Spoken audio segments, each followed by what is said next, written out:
Hi, this is Tim and Shana from Punk Rope, and we're at Otto's Shrunken Head in the back room of one of New York City's legendary music rooms.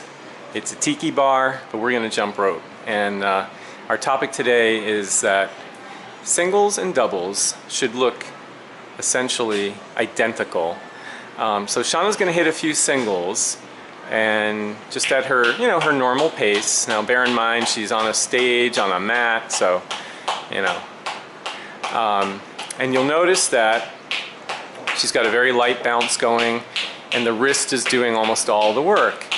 Now when we transition to a double, very commonly, there's double, very commonly we put in too much effort, jump too high, use too much elbow, shoulder, kickback, etc. But if you look at her double and her single, there's virtually no difference whatsoever. So if you're in the early phases of learning your double unders, one suggestion that we have is try to put in as little effort as you can. Try to mimic your singles. If you miss, you miss. It's no big deal. But don't think that putting in more power and more speed is going to make the difference. The key is going to be your timing, flicking that wrist twice.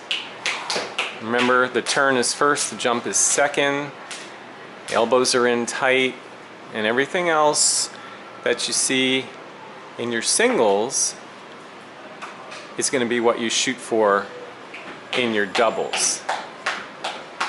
So transitioning from singles to doubles, not necessarily going all out, but doing one or two, or finding the tempo that works for you. Maybe it's a couple of singles and a few, Shana's got it going there.